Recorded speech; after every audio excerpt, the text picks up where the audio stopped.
Welcome to the University of the Free State. Wa amohela ho University of the Free State. Welkom by die Universiteit van die Vrystaat. Siyakwamukela eNyuvesi yase-Free State. Situated in the heart of South Africa, my university is a creation of the past, the present, and the future. Across our 3 campuses, 7 faculties have been home to some of the most magnificent minds. Everything we do is rooted in our values of excellence, innovation and impact, accountability, care, social justice, and sustainability. We have been changing the world for more than a century. We continue to pave the way and inspire a fresh stream of knowledge and skill to follow in the footsteps of our scholars and alumni. We hunger for knowledge that will help us to be better and to do better.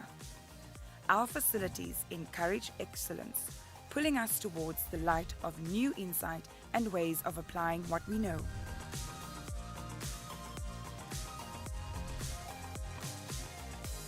We lead by example, advocating sustainability in everything that we do.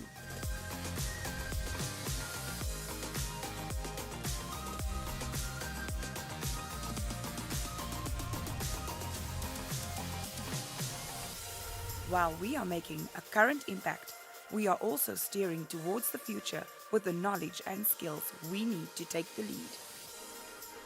The next years will be especially significant in our growth as our Vision 130 unfolds, which will peak in 2034 when the University of the Free State celebrates 130 years of existence. Vision 130 is our strategic intent to reposition the university for 2034. Join us on this journey. Together, we will go further.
Please have a seat.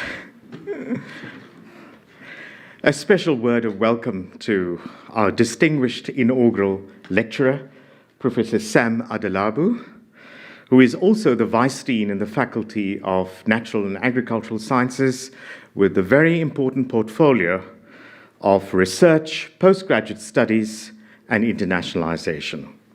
Members of the university executive who are present here tonight, as well as senior management.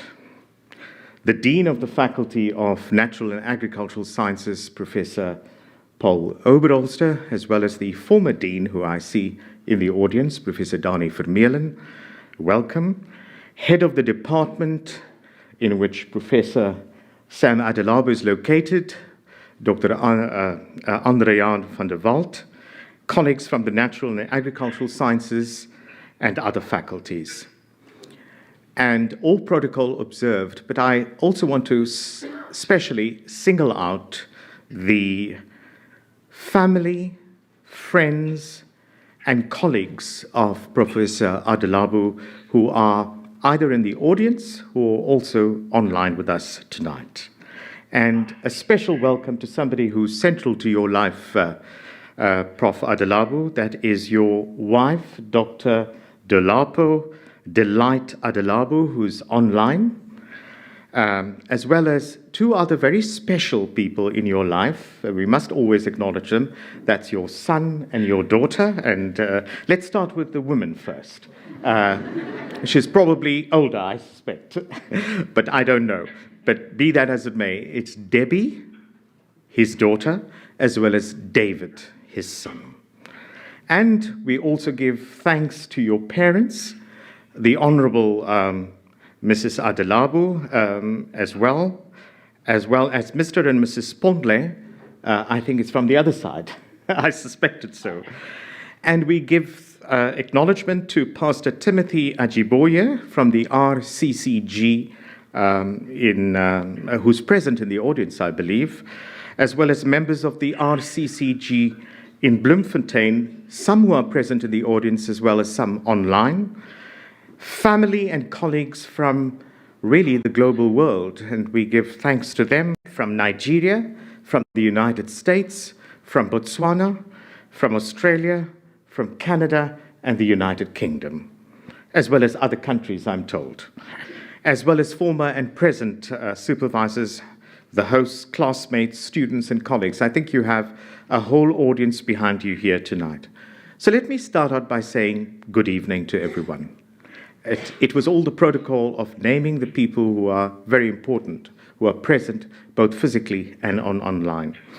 It fills me with immense pleasure as the Deputy Vice-Chancellor for Research and Internationalization to welcome each of you on this occasion of Prof. Sam Adelabu's inaugural lecture titled From the Heaven to the Earth and the Underneath, the Role of Geospatial Science for Sustainable Development.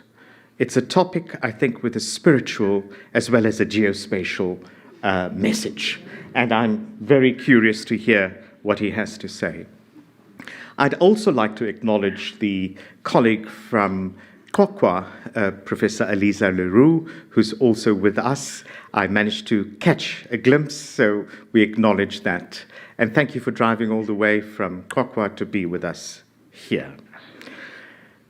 This is a significant milestone in anyone's academic career, in particular, Professor Adelabu.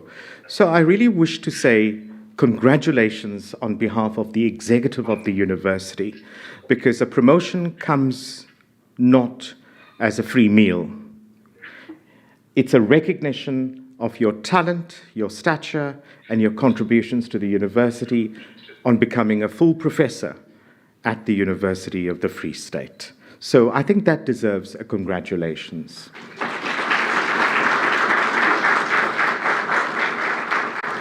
This evening we continue, as always, with a time-honored tradition that holds great significance in the life of any university academic.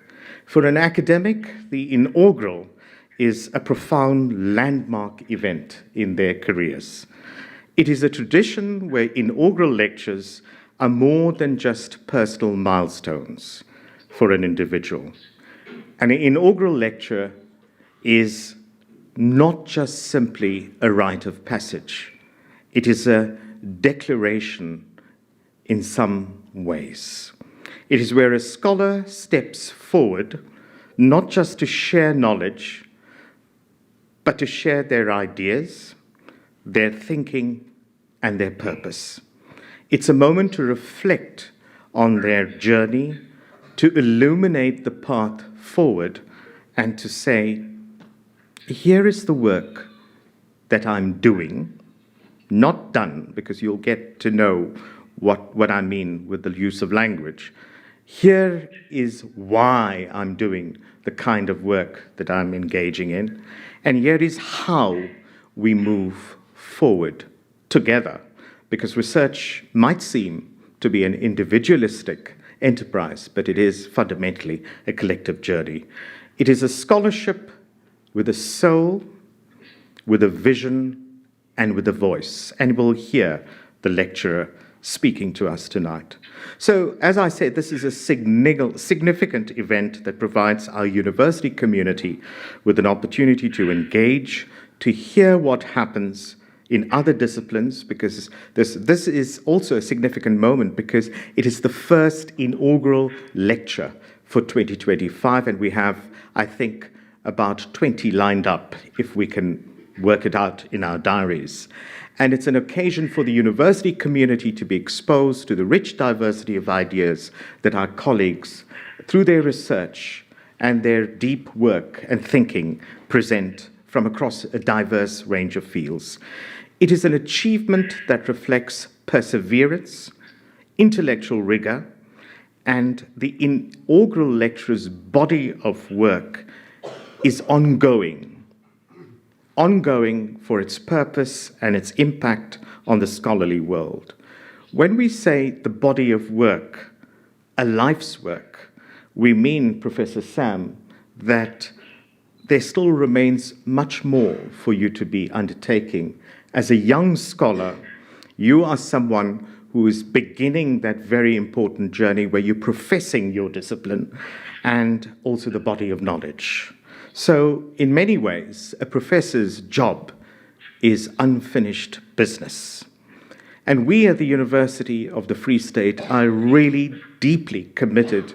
We relish and celebrate the work of our colleagues who achieve this status, because to become a university professor is the result of dedication, rigor, hard work, beyond all the promotion criteria, to profess a discipline and your body of ideas.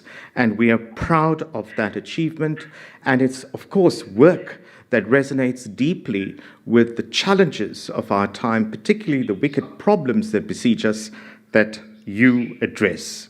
So, colleagues, we take deep pride in Professor Adelabu's achievements, and I'm now requesting the Dean of the Faculty, Professor Paul Oberholster, to introduce Prof. Adelabu to us. Thank you.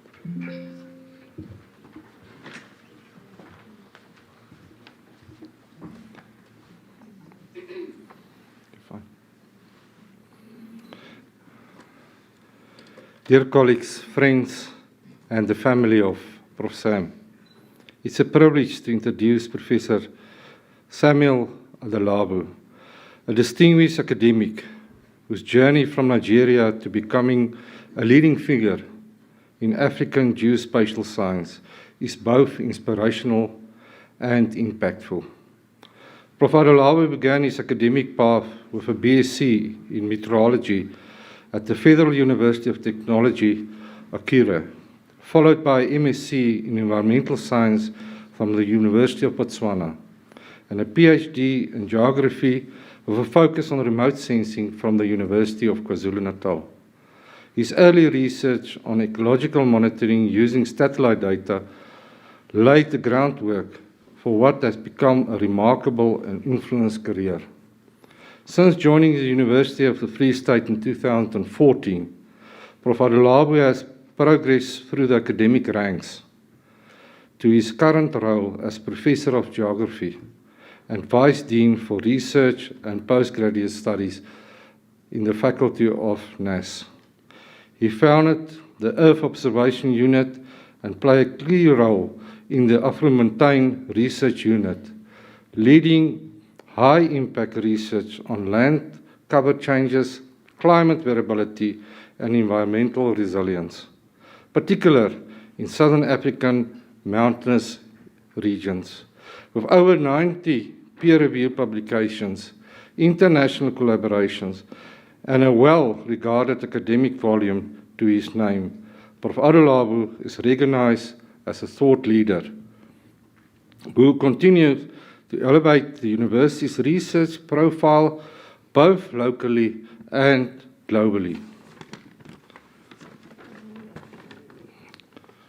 What truly sets Prof. Sam Adelabu apart is not only his academic excellence, but his deep sense of service and mentorship.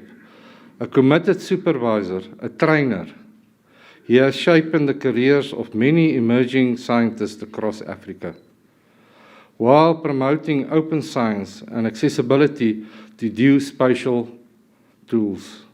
Outside of academic, he is a man of faith, a passionate soccer supporter, and a pastor. It is with great pride and admiration that we welcome and honor Prof. Sam tonight. Thank you, ladies and gentlemen.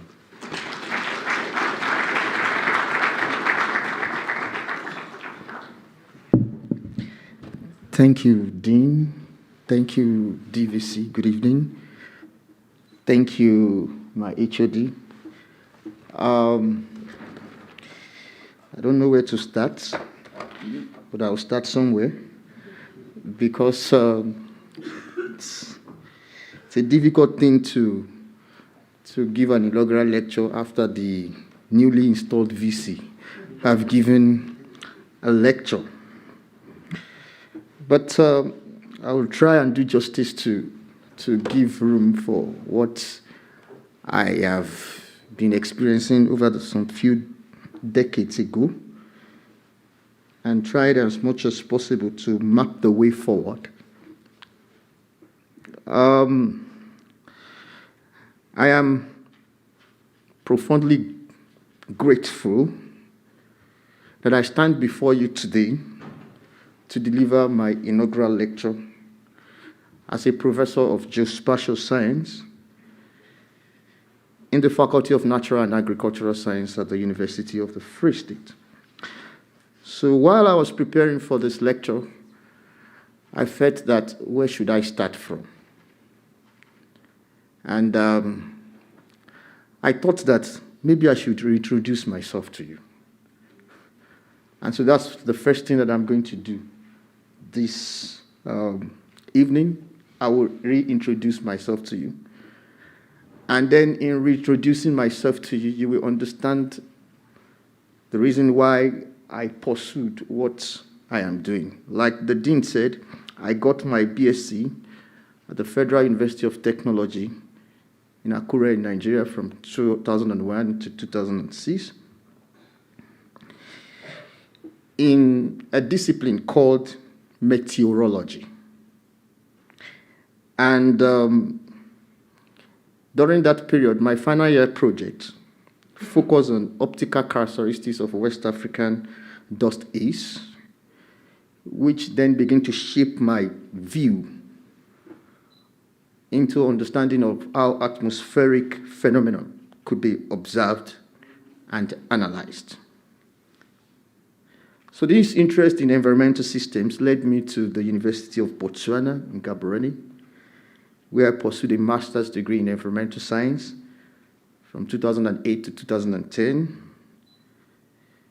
In this, I explored using remote sensing, and I'll tell you what remote sensing is. The patterns of growing season in southern Botswana, where I examined the relationship between climate change and agricultural systems. So this particular work laid an important foundation for me for subsequent venture into geospatial applications. And then I got into a renowned remote sensing scientist in South Africa, Professor Onisimo Mutanga at University of KwaZulu-Natal, where I delved deeper into the applications of geospatial technologies for monitoring what I call insect defoliations in Mupani woodland. Mupani woodland, Mupani itself is an insect that its socioeconomic impact is of great in Limpopo and across the border in South Africa. So this work explored the potential of emerging satellite systems and advanced classification techniques for ecological monitoring and management. Now, since joining the university in 2014, my research has expanded to encompass a wide range of applications of geospatial technologies for environmental monitoring and sustainable development. In my growing over the last 11 years at this university, I have had the privilege to serve as subject ed at our Kwakwa campus. That's why we have so many of them on this place today. I've had the privilege of being the academic head of department of geography. And then most recently, as the dean said, I have the privilege of being his deputy, working with him in the Faculty of Natural and Agricultural Sciences. Now, having given that background, I thought maybe I should start by talking about which particular thing brought me to this stage where I am now. And that's a module that I did during my undergraduate. That module is called Satellite Meteorology.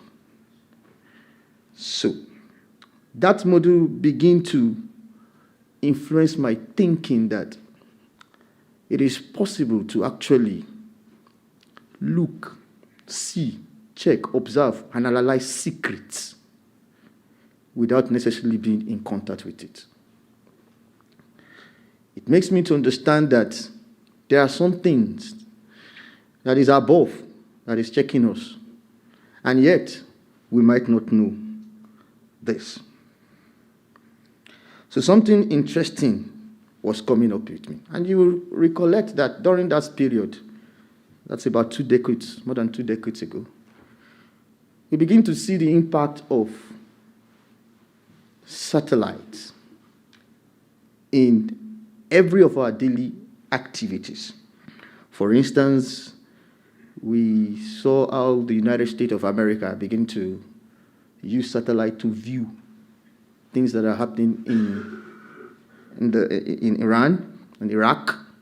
One of them is knowing what is happening in the lives of Saddam Hussein.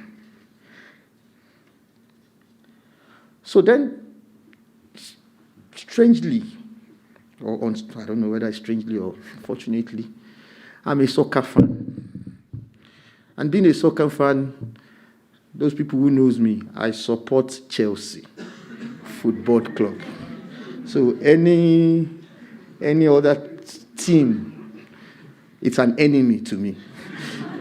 I used to say that if you cut my skin, the color of the blood is blue. It's not red because of this. But something strange began to also happen to me when I look at this. And that is the color. Why do you see something and say it is blue? Have you ever wondered? Why do you see something and say that this is red? I began to venture into this. Why do you say something and say it's black? So that brought about some thinking from me. Because you will discover that it is your eyes, which is an important part of your body, that makes you to say this color is blue, this color is red, or this color is something else. But then what we must also understand as we proceed is that it's actually our eyes are not designed for you to, without previous knowledge, previous experience, for you to understand that there's a change in color. What that simply means is that what our parents, our guardians told us, that this color is blue, and then your eye sees it, you recognize blue, and then what then happens thereafter is that whatever looks like this, you call it blue. I hope we understand that now. So that shapes my understanding that, okay, so if we can have something from above that can have different colors on the ground, and then we can then be able to see and call it a color, design it, define it, and call it a color. And that's the role of geospatial science. That's what we call geospatial science. So what is geospatial science? Before I defined what geospatial science, I have titled this lecture From Heaven to Heart, and even underneath, the role of geospatial science in sustainable development. This role speaks to a journey of knowledge, like I've given you a background of, to a journey of innovation, to a journey of action that transcends the physical boundaries of a world and reaches into the realms of policy, technology, and human resilience. So geospatial science can be defined as an interdisciplinary field that focuses on the collection, analysis, and more emphasis on visualization and interpretation of data that is geographically referenced. And the truth is this: everything is geographically referenced. And as a result of that, it then implies that we can apply geospatial science to everything. So in breaking this science, we have what we call remote sensing, geographic information science, the GNS, Global Navigation Satellite Systems, and what integrate them together, which I call spatial modeling. So let's go back a little bit and see how this has evolved over time. If you are following me step by step, you will agree with me that the first geospatial scientist, or the first level of geospatial science, is actually our eyes. And that's why we can see what is showing on the screen now. It is because our eyes have been trained to see something, take it back to our brain, and then process it. And while we process it, we can have different interpretations of this science. So there are a lot of things that have happened since the eyes was created, but the modern geospatial science started with introduction of satellite, and I want to say categorically here that satellite was first introduced for wars, just to survey enemies in their secret place. That's when it started. And then we started seeing that since we can see things beyond the walls of the wars, we can then begin to monitor much more things than just the enemies. So by 1972, the first Landsat started. In the year 1990, 2000s, we saw significant advancement in spatial development, geographically referenced data begin to be available. And then we began to see our so-called GPS, Global Positioning Systems. Every one of us now have a map on our phone. And that map, we use it for directions. It's as a result of different satellites that exist in the skies and what they are able to do. And then we today now see different advanced technology and methodology that we use to analyze this massive amount of data that we have. And as we look into the future, we must begin to ask ourselves some vital questions. That where exactly are we heading to? What are the new frontiers that we emerge in this discipline? And how can we harness the advances to address the pressing challenges of sustainable development? So the next question that I want to address is, why is geospatial science important for sustainable development? I'm sure that everybody, or most people in this place, we understand what the definition of sustainable development is. But the role of geospatial science is to bridge knowledge and actions, which then empowers governments, researchers like me and you, and communities to make a data-driven decisions that support the sustainable development goals. So whether you are talking about climate change adaptations, you want to monitor the environmental change, disaster risks reductions, urban and regional planning, agricultural and food security, public health surveillance, and many, many, many more, you will find that geospatial science cannot and will not be ignored going forward. So in doing all of this, what we then see is that we started seeing the application of this geospatial science in so many things: social media data, sensor networks. Our phone now have networks placed in different places. We have map services, and the new concept that is going on around the big data that is being applied.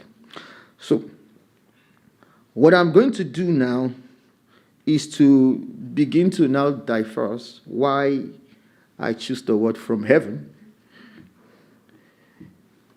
to the heart and even underneath. And I'm going to show you some of the works that and I want to say from the beginning that I do not take ownership of most of these things that I've done. They are done in a community of researchers that have had the opportunity of either collaborating with or leading. So let's start the journey. From heaven. What does this mean? From heaven signifies satellite-based remote sensing monitors that is centralized to monitor things that is on Earth, such as our land use, our vegetation, our climate, our water, and many other things. So Earth means the ground level mapping of forests, rivers, cities, and ecosystems where we can use this satellite data to support. For instance, for social sciences, for agriculture, for conservations, and for planning. And then underneath, which reveals hidden subsurface processes, such as your groundwater, your geology, your soil mapping, and spatial models to detect risk and vital resources. So, I will now talk about my journey into these heavens, the heart, and even underneath. So evolution from coarse resolution satellite images, that is from the sky, has helped me in understanding various activities that goes on even in the atmosphere and on Earth. I have had the privilege of using visible to multispectral to hyperspectral images that has a temporal resolutions, that's daily resolutions from months to days to hours. I've also had the pleasure of using some of the new frontiers, such as the synthetic active region, the microwave, and the thermal sensing. And finally, I've had the opportunity of integrating these multiple systems and platforms for comprehensive monitoring. So I'll start with where I started from, the vegetations and the forest. A significant focus of my research has been the application of these geospatial technologies to forest and woodlands, monitoring and management. And I'm going to highlight some of them this evening. In 2014, with some of my colleagues, I published in one of the top journals in geospatial science the value of a color called red edge band for classifying insect defoliation. Remember I said that when I was doing my PhD, I was dealing with insect defoliations. This research showed how specialized spectral bands can enhance our ability to detect subtle changes in vegetation health and condition. Another study of mine in the 2013 published in Journal of Applied Remote Sensing, I explored the potential of machine learning algorithms for tree species classification. I also did some work on above ground forest biomass and many other works on forest. In terms of water management, I have also used geospatial science technology to monitor the quality of water in sub-Saharan Africa, to assess flood events along the lower Niger, and I've also used it to estimate spatial variations in evapotranspiration in southern Zimbabwe. What about the land where we stay in? I've used this geospatial technology to also look at how can we get the land use changes using relatively new free satellite data.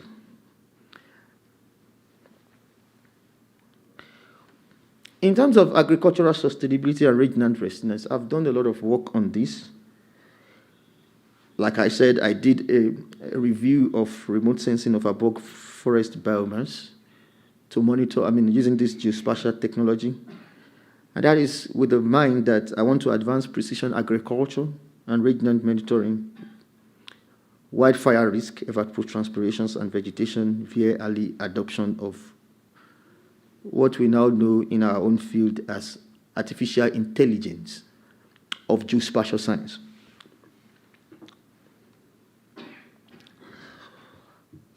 So what I then observed while doing this is that there's value of multi-source remote sensing in addressing most of these challenges that we face. And so in doing that, I began to, and I'm going to show you later on, where I began to get interest in fire. I have done a lot of work in fire, and I've used the AI-enabled unmanned area systems to determine preactive, post-active wildfire management. So, some of the other things that I have looked at is to address the spatial temporal assessment of fire severity and to also monitor the fire potential index, as well as determine the ecological vulnerability of grassland fires in various conditions. We have seen the heart. Now let's go to the heart. Seen the heaven, rather. Let's go to the heart. What do we mean by the heart? Now, it is my own view that whatever we get from the heart, it's invalid unless we substantiate it with what we get on the heart. And that's why we, in our Geospatial Science Forum, we always emphasize on field measurements in order to validate whatever we are getting from the satellite. Satellite can be right and it can be wrong. And more importantly, whatever data that we're getting from satellites is a function of different interpretation. And that's why field measurement is very important. So we have different ways in which we can monitor the Earth using geospatial science. For instance, we can use field spectroscopy. We can use ecological surveys. We can use integration of point measurements. We can use plant functional types and climate along aridity gradients. We can use environmental factors in many ways. So I'm also going to show you some of the works that myself and my collaborators and my group has done in this regard. So in doing this, we thought about how do we integrate this geospatial science and the climatic data for determining early warning systems, the vulnerability and assessment, and dynamic risk mapping to strengthen climate resilience. We've done a lot of work. For instance, we looked at the vegetation response to recent trends in climate and land use dynamic in a typical humid and dry tropic region under global change. We looked at assessment of fuel and wind drivers of fire risk in a protected mountainous grassland. We did comparative analysis of single bands vegetation indices and their combination in predicting grass species nitrogen. We looked at the impact of rainfall variabilities in light of climate change on crop production in the Sudano-Sahara belt of Nigeria. We also diversify modeling techniques to disentangle the complex patterns of species richness and diversity in the protected Afro-montane grasslands. We look at the influence of environmental factors on species richness and diversity in a semi-arid environment of South Africa. And then we did not stop there. We also look at how do we harness this technology in the field of health. And I must confess that I started out with some very good colleagues of mine and begin to look at how do we look at geospatial techniques for monitoring malaria. Its spread, its detection, and how can we use geospatial technologies to actually eradicate these diseases. And then in 2020, when COVID came, some colleagues of mine also then contacted me with a project from Bill Gates, and we look at how do we determine this early geography of coronavirus disease outbreak in Nigeria. And we applied our geospatial technology to actually determine where that spread is going. We also look, like I said, I had the opportunity of working with some colleagues on the onset of this COVID-19, as well as the impact of the lockdown on the surface temperatures in some heterogeneous cities of South Africa. That's the power of geospatial science. Now, let's go now to underneath the heart. You agree with me that if we can see the heart, then there must be a technology that can see beyond the heart. And that technology is none other than geospatial technology. Over the past 1 decade, we have seen improvements in sensors that can penetrate beyond the Earth's surface. Sensors such as LiDAR, radar. And like I said, we have been able to integrate even these under the surface data, such as the geological and soil data, into geospatial science and be able to look at how we can improve and monitor things that are previously secret to us. In doing this, I have been able to estimate potential annual loss of watershed underneath the heart. We have been able to look at which of the methods is best used for mapping groundwater underneath the heart. We have been able to look at soil erosion. We have been able to look at soil moisture, evapotranspiration product from global data assimilation systems for countries like Nigeria. Now, having said all of this, I want to say that what has always been at the back of my research is how do we have human nature integrated into geospatial technology nexus. In other words, I have a belief that geospatial technology will provide the spatial intelligence needed to build resilient cities, to respond swiftly when crises strike, and to steward the environment in an informed way. And so in so doing, I begin to look at how these innovations can drive sustainable development. I published a paper, a chapter, that we tagged satellite sensors, machine learning, and river channel unit types, a review. So in other words, I was looking at different previous methods that has been used. And what is particularly important in this is that in this era of AI, we cannot afford to ignore artificial intelligence. Rather, we'll have to integrate artificial intelligence with machine learning algorithms in order for us to enhance ecological monitoring and environmental prediction. For instance, we can use artificial intelligence to classify land cover. In fact, one of the things that I discovered previously is that we have a broad classification of this land cover, but then with your machine learning and artificial intelligence, you can reduce that classification. So, we can begin to see how this color that I talked about, because everything on Earth has different colors.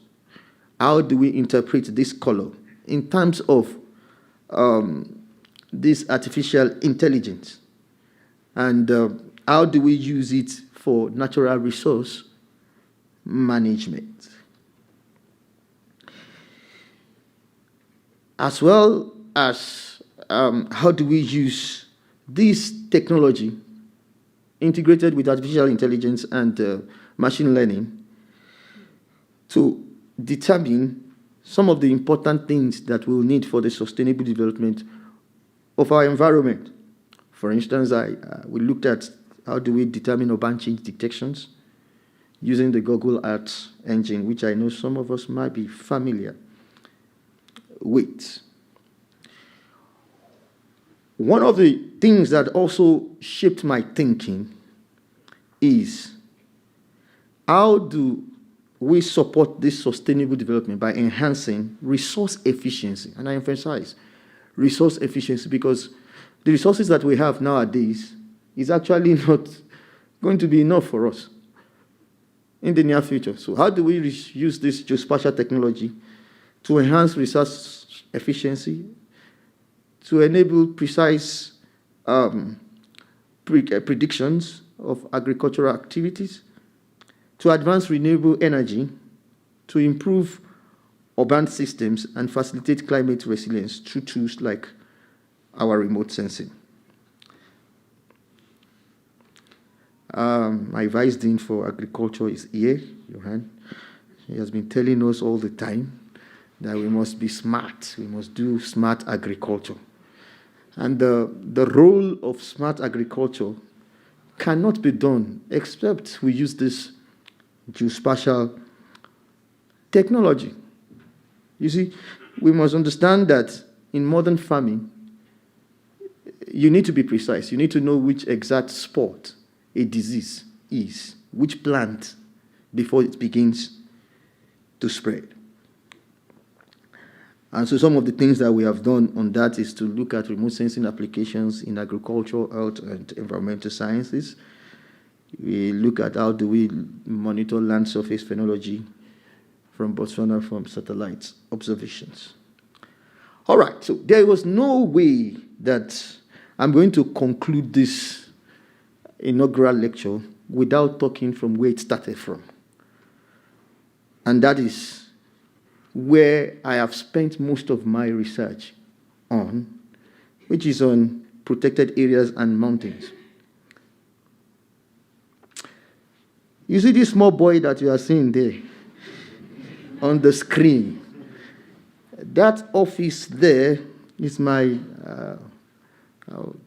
where's Melissa Anson? Yes, that's where she is, in that office. That was my office when I was on the KwaZulu-Natal campus of the University of the Free State. So, and that's for those of us who have not been to KwaZulu-Natal. And I'm glad that I have a lot of people from KwaZulu-Natal that are here, because my journey started from there. So when I got to this campus, I saw mountains. I'm not a fan of mountains anyway, but I saw mountains and I began to see what's happening here. What exactly is happening in this? So I did some little investigation. I already had a little background on the geospatial science that I want to do. And I could not find any study. Imagine, what I found was that every study on those mountains that surround the campus are from outside of the area. From Australia, from United States, people coming from there to come and conduct research. And this is something that is just nearby the campus. So I took the opportunity and began to look at what I can do. And one of my first master's student that I graduated, she's here. She was the one that, she might not know, where is she? Olga? All right. She might not know. She was the one that instigated my drive into this systems. And then I collaborated with the SAMPACs. My boss from SAMPACs is also here. To say, okay, how do we begin to use the opportunity of this park that is just adjacent to the university to study some issues about protected and mountainous area? And I started with fire. So I began to use this few knowledge that I have about this machine learning and then artificial intelligence to look at how I can, and if you know what mountainous area is, data from mountainous are very heterogeneous. You don't normally get data from there because of the terrain, because of the heights and every of those things. So I said, okay, we have this geospatial technology. It can actually be used to reduce the impact that the terrain will have in monitoring the environment. So I began to work on fires. If you check my biography or my CVs, you'll see a lot of papers on fires. I dealt with it. I had about 3 or 4 PhDs graduating from that study, looking at the inter-annual post-fire in mountainous areas, biomass estimations using this geospatial technology, integration of fire data systems using the technology as well.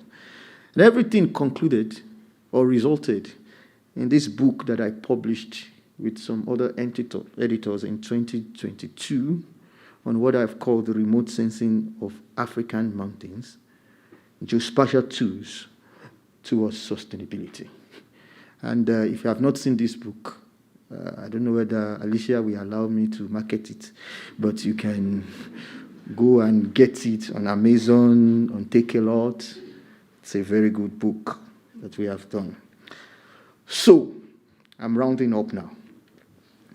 Over the past decade, I have worked across a lot of research with geospatial technologies across the South-South region of the world. More importantly, I've collaborated with a lot of people from the African continent, which I think has been something that has been secluded for some of us like this. It's been, there's been a tagging that nothing good can come out of the African continent. And that's one of those things that I want to change. That indeed something good can actually come out of this continent. It just takes dedication, diligence, and discipline for us to be able to bring out some things. So I have, with the help of all my other colleagues, my collaborators, work in Botswana, in Ghana, Zimbabwe, Nigeria, and here in South Africa. So as I conclude the lecture, I want to emphasize that the crucial role of geospatial science can play in charting sustainable path forward for our planet and its people. We must understand that we need the integrated approach described from heaven to earth and even underneath that provides a powerful framework for understanding environmental systems and guiding sustainable development decisions. I believe that geospatial technologies assist us in harnessing observation across different scales, and it helps us to develop more comprehensive understanding of complex environmental systems and their interactions with human systems. Bridging science, policy, and practice remains a critical challenge, and I believe that geospatial science must work closely with decision makers to ensure that our research is relevant, accessible, actionable, translating technical capabilities into practical solutions for sustainable development challenges. I am of the view that collaborative and transdisciplinary approaches are essential in this endeavor. And that is that the challenges of sustainable development cannot be addressed through narrow disciplinary perspective. They require the integrations of knowledge and methods of diverse fields, as well as the active participation of all stakeholders at all levels. So my vision for the future that I'm part of, I'm still part of the vision. Prof. Vasu said that it's not, I don't believe that when you are a professor, that's the end of the road. No, I'm still very young and I still have a lot of things ahead of me. So my vision for the future for geospatial science in sustainable development is one of integration, one of accessibility, and one of impact, where we use the momentum of these advanced technologies to address pressing social and environmental challenges. I believe that this can also assist in building capacity to ensure widespread participation in the geospatial revolution, and where decisions at all scales are informed by the best available information, geographically referenced information and analysis. So, in conclusion, geospatial science is not just about the sense in the heart. It's about understanding our place on it and shaping its future. Geospatial science reminds us that we are not mere observers of this planet. We are active participants in its transformation. It helps us to understand that even though we have the skies that is above, we have the soils that is below, our work must be driven by a commitment to sustainability, equity, and collective progress. Over the course of this inaugural lecture, we have traveled through the vast landscape of geospatial science. This has not merely been a technical reflection on how these layers intersect to shape a more sustainable and equitable future. Now, this last part, I hope my family can be, are they online? Short. Yeah. You know, in Africa, we believe that it takes a community to build. And this small boy that you are seeing on the platform has enjoyed the benefit of being in a community that has shaped my future, shaped my past, and is shaping my current. I want to appreciate my family, my beautiful wife. I don't know what to say. She has been the backbone of my progress in life. She has sacrificed a lot of things for me. She has been there for me even when I am in my low state. And I've promised her, and I want to declare it publicly now, that it is time for me to sacrifice for her as well. In the place where they are, they might be listening to me now. I appreciate you. I appreciate my daughter, Debbie.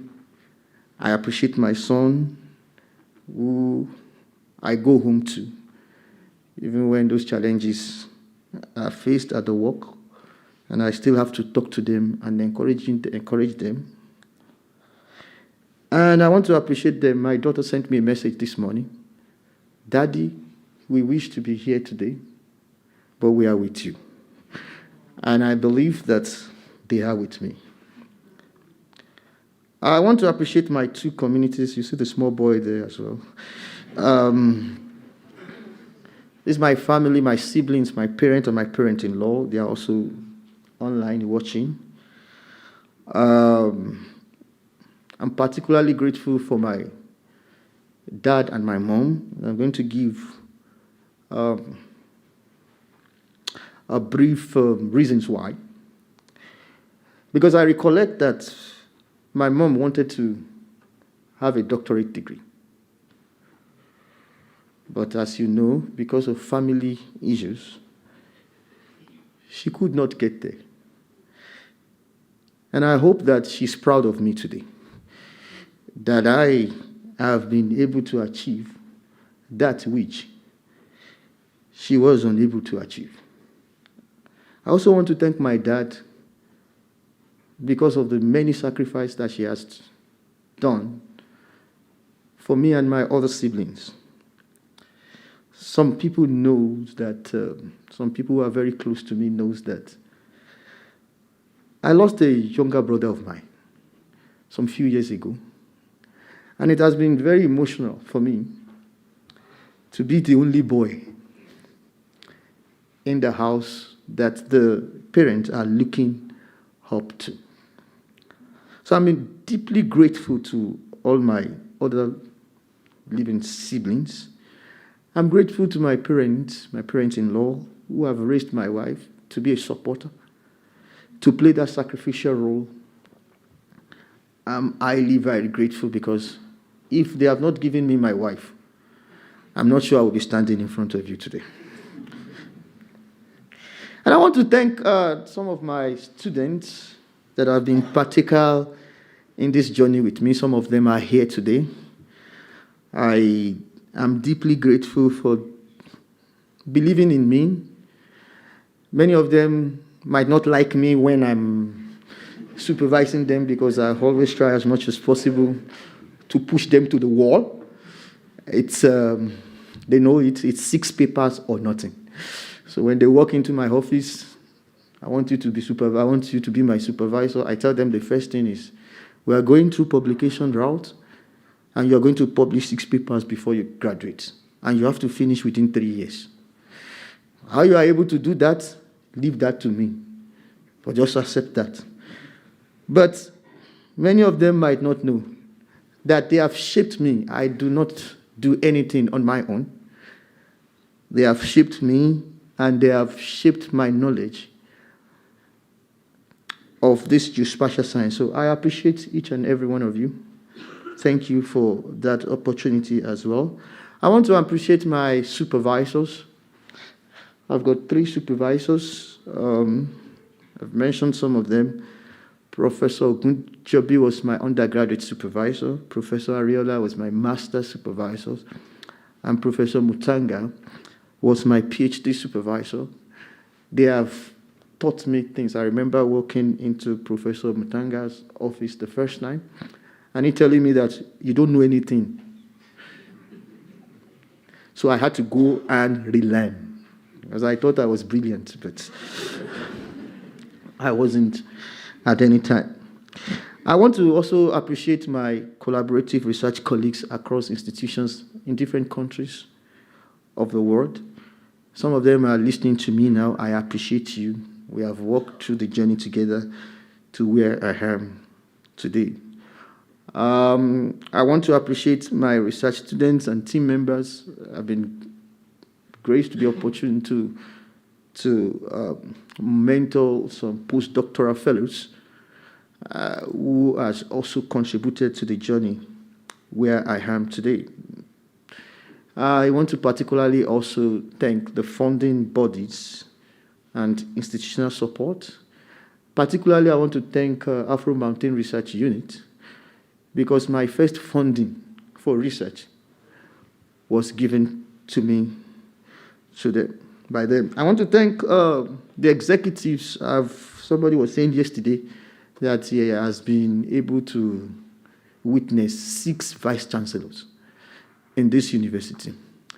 I have not been opportune to do that. I have tried. I have seen 3, so which implies that opportune.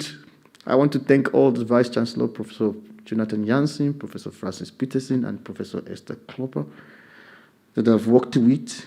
I want to thank also the executive, the current executive, Professor Vasu, Dr. Q, and today is Dr. Q's birthday. Let's say happy birthday to you. So I want to thank Prof. Antia and the other executives that were there before the current leadership. I would also like to thank the deans that I've worked with. Prof. Danny, I owe a great gratitude to you. And you know that, because you were part of my leadership experience in this university. I don't know what you saw from the beginning, but here I am. I hope I'm making you proud. I want to thank my dean. Thank you, Prof. Paul. Thank you for always being the shoulder to cry on. Thank you, because every morning when I get to the university, I go to his office. If I want to cry, I cry. If I want to do anything, I tell him, and then we get the order of the day. And I appreciate you very much. Thank you so much. My 2 vice deans, Prof. Lizel, thank you. Thank you for the secret chats. I cherish it very well. Johan, thank you very well. Thank you for all the talks. Thank you for all the chats. Thank you for what you have done. Thank you for the guidance that you have given to me. I do not take it for granted. To my HOD, thank you very much, Adrian. Thank you firstly for your willingness to succeed me as an HOD. It's not easy to succeed a person like me. But thank you so much for the willingness to do this. I'm very, very grateful. I do not take it for granted. To my Kwakwa colleagues, I was sharing with them last week that only a few of them were there when I started there. But I cannot take you out of the equation of where I am today, whether in the geography department or in the Faculty of Natural and Agricultural Sciences in Kwakwa, or even in the Kwakwa at large. The research that you see here today, the person that you see here today, actually started from that campus. And I want to appreciate you. I want to appreciate some key people who have also assisted me in UFS. Henriette, thank you so much. Thank you for that visit that you had with me on Kwakwa campus, if you recall it, some few years ago. Thank you for shaping my research. Elsemarie is not here. Thank you for the chat. She talked to me that time. She might not know. Thank you so much for that as well. To my church members, I've been opportunity to be among some of the great church members in this Bloemfontein and also when I was in Arismith. They've allowed me to associate with them, and their prayers has always been there. I want to specifically thank my spiritual parents as well. Pastor Ajiboye is here.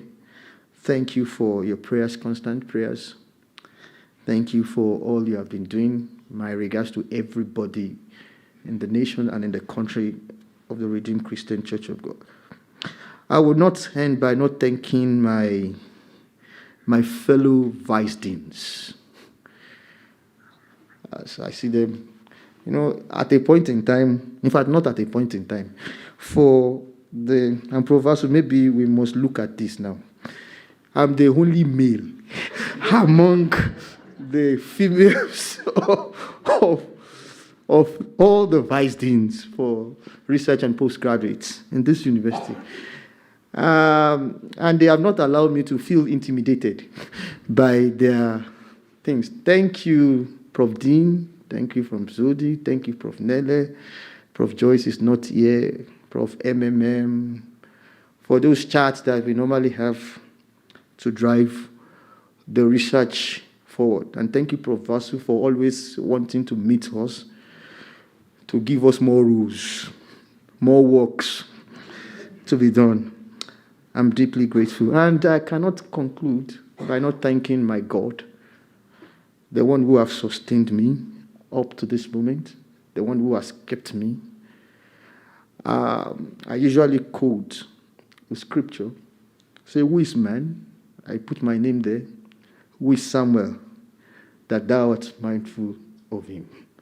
God has always been mindful of me. For everybody that is here, my Bloemfontein colleagues, thank you very much for always being there. I've been a vice dean for some time now, and those of you who knows me that I'm not an easy person. I go for the best. And I come to your offices, send emails to you, please do this, do that.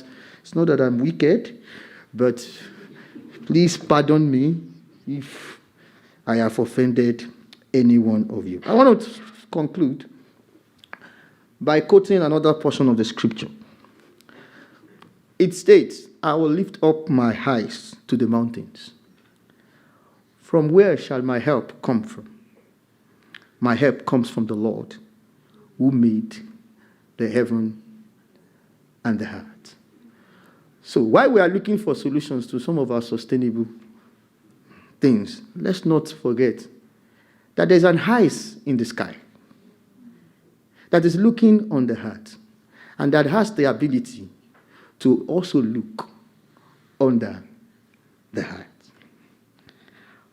Thank you very much. Bye, Danki. Ngiabunga Kialivua. Thank you so much.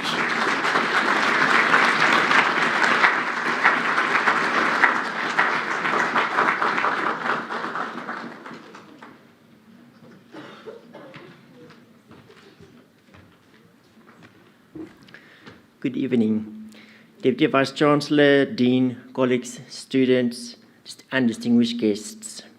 It's both a pleasure and an honor to deliver this rejoinder of Prof. Samuel Adelabu inaugural lecture.